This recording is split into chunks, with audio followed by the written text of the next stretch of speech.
Thank you very much for these kind words, and first of all, thank you very much for organizing this event. It is a great pleasure to be here with this magnificent view. So I will start.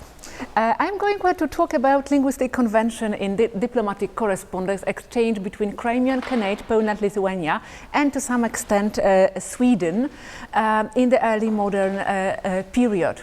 On the first slide, you can see a photo of a document which was produced in the chancellery of the governor of Chotin, Abdi Pasha, at the beginning of the 18th century. And you may see that at the top there is seal in Ottoman. There is a tugra, a pencha, sorry, not tugra, a pencha of the governor then, and then the text which is written already in Polish, because it was this letter was sent to Poland, Lithuania, which I think at the very beginning tells us something about how complex was the situation. The same here, you can see the scan of a letter sent by Khan Mehmed IV Giray to the King of Sweden, Karol Gustav. And this letter at the beginning is written in Latin, then follows Polish version, but at the end you may see again the seal of the Khan in Arabic script. So the choice of language employed in the chancelleries of Eastern Europe during the early modern period was a nuanced thing and quite a strategic decision. This seemingly was straightforward assertions is easily be substantiated by considering the case of correspondence of Khan Mehmed IV Giray, which you have seen just a second ago.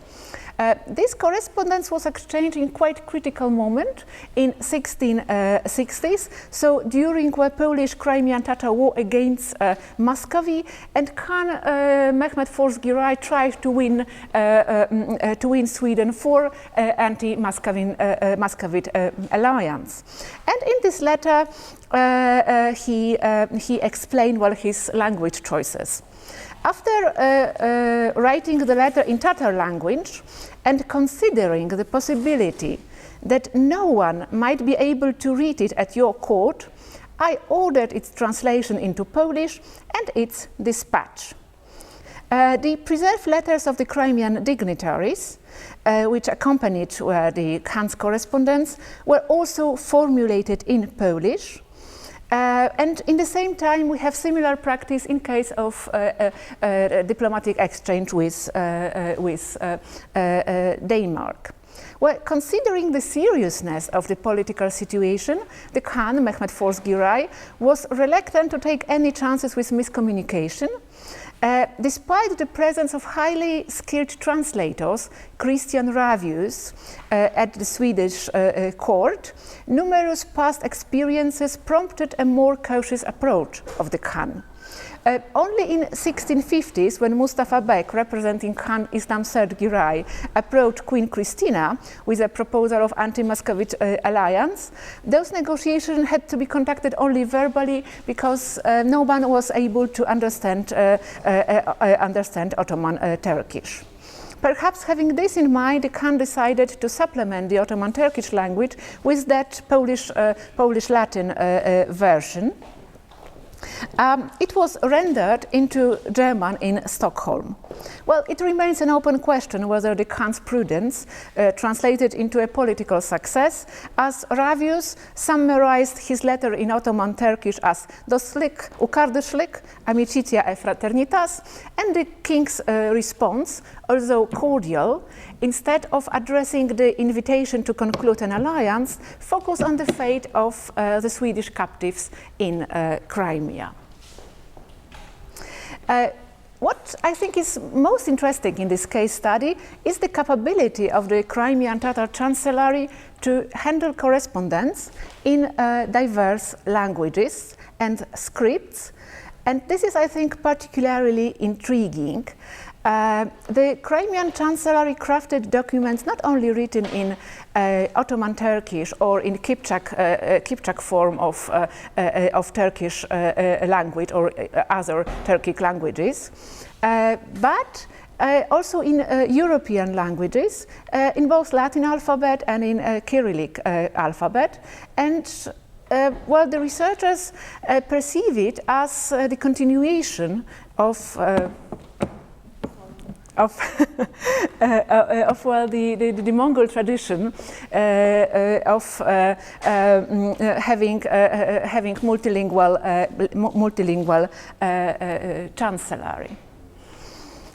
In case of the Crimean Khanate, multilingualism allowed to integrate the Ottoman models of document production with traditional Mongol forms, which were vitally important in maintaining the Girais, the Tatars, Genghis' legitimacy over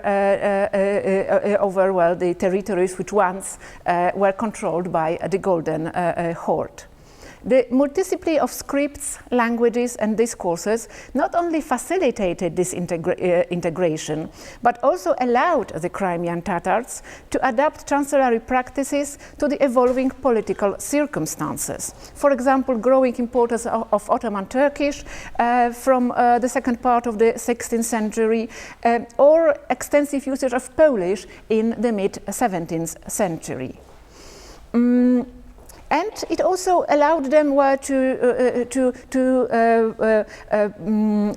tailor their diplomatic correspondence according to the language abilities of the available chancellery staff.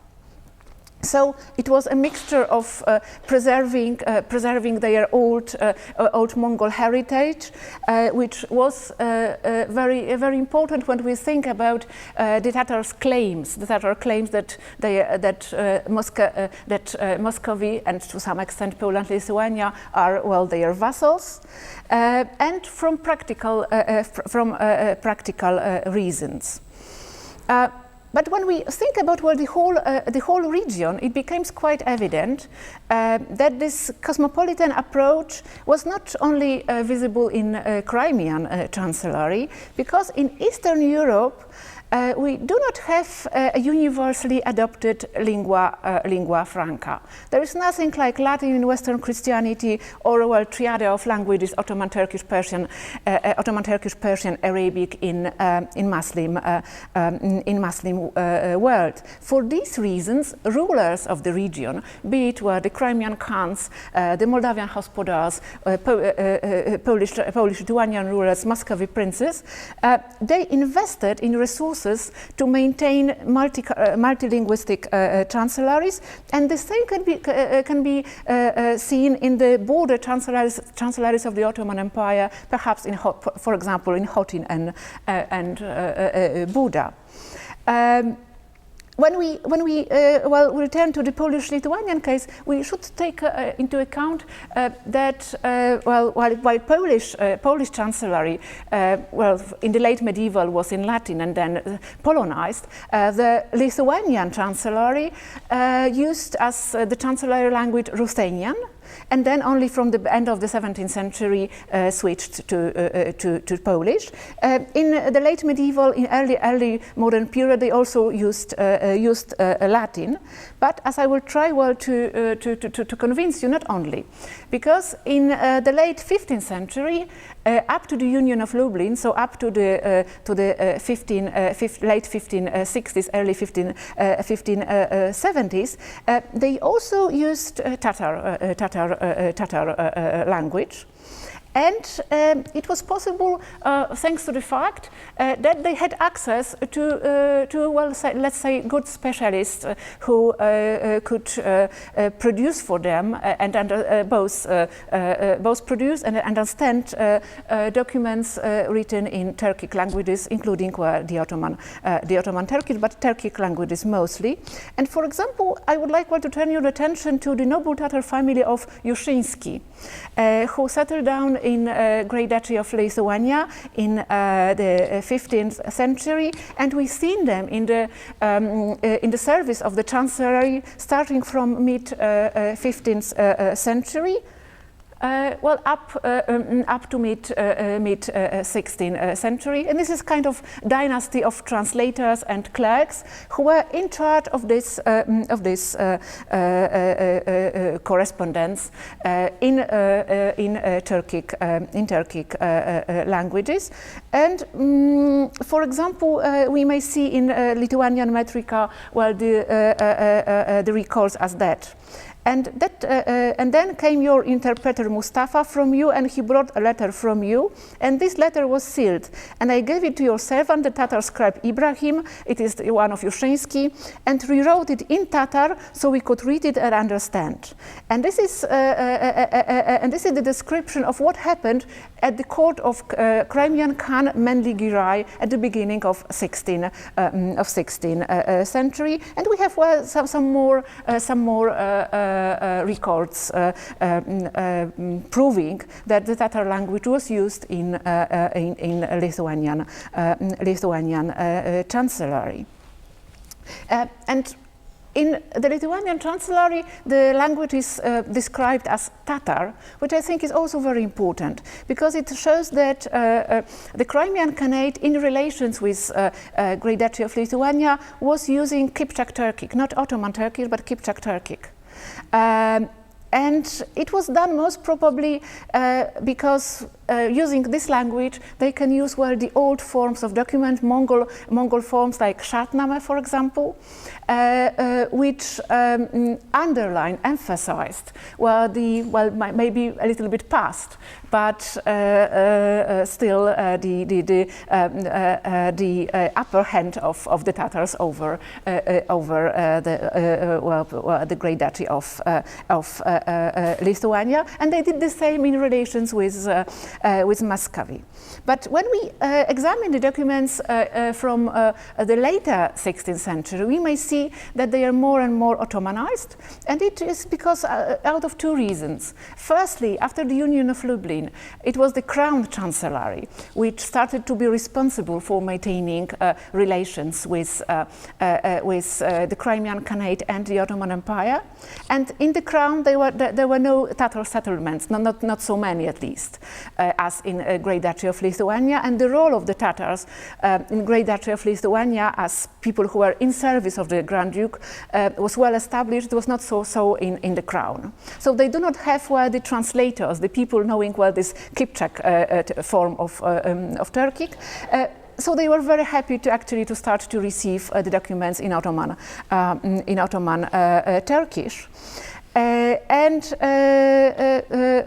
secondly, the Ottoman Turkish started to be more and more used in the Crimean chancellery, even in communication with their own subjects, as could be seen thanks to the Crimean court registers. The Ottoman Turkish language during the time of Suleiman started to be used as the main language of the chancellery in relations with the foreigners. Before it was not that uncommon for the foreign rulers to receive the documents written in Latin, in Greek, in Italian. From the times of Suleiman, not so much, because it seems that it was quite a political program standing behind this decision to use the Ottoman Turkish chancellery language in relations with non-Ottomans as well. But it was not so much on the in case of border contacts. In border contacts, they were still very flexible. Still, the Ottoman Empire remained a multilingual lingual empire, and we have many proofs of that. And now I would like to address shortly the phenomenon of Polonization of the Crimean chancellery in the mid-17th century, because when we look at what we have in the archives preserved in archives in Poland, in Sweden, in Denmark, it is truly striking that we have so many documents written in Polish in the name of the Khans, and when it comes to the reign of Mehmed IV Giray, so mid of the 17th century, I think that the majority of them are written in one hand by a person known as Islam Bey Cegielski. You may see that he underwent a name change and embraced a Turkish Tatar title, but still he retained his nobleman name, Cegielski. Yes, so that's it shows us the complex, I think, identity of that man, and he was formulating in the name of Khan and also of the name of the Crimean aristocracy dignitaries letters to Poland, Lithuania, and some of them, I think, from the linguistic point of view, are very interesting. For example, he was introducing new terms and trying to translate Ottoman and Tatar terms into Polish. Here, for example, we have a letter sent by the wife of Crimean vizier about the Manumission, about slaves, and she's here titled Sefer Kazy Adzyna Wielka Wezyrowa. So the wife of the Crimean vizier. He invented this term adzyna, which I think is quite interesting, like from aga, yes, that in Polish. And we have more examples like that throughout the period. Well, for example, in the series of documents published by Mariusz Kaczka and Dariusz Kołodziejczyk, we find another fantastic term. In English it will be my honorable pasha, but in Polish it is wasza paszyńska mość, which also, is a clear mirror to wasza królewska mość, yes, to the honorific title in Polish. But I would say that it was not only into Polish where they were inventive and trying to somehow deal with these foreign forms. Here you may see a translation of a letter of Sefer Shah Aga, Crimean envoy to Augustus II in 1714. This translation was made from a Polish document on the border, on the Ottoman-Polish border. And this document was supposed to be sent to the Ottoman Empire. So Sefer Shah Aga received something in Polish. He took it to the camp of the Crimean Khan on the border, and in this camp, the Khan had translators who translated it into Ottoman Turkish. But as you may see, here they have problems how to translate. So I think that should the Polish part of our small community knew Arabic script, it will be easier for them to understand than that for the Ottomanists, because here it is written Michał Kniaź as Kozielski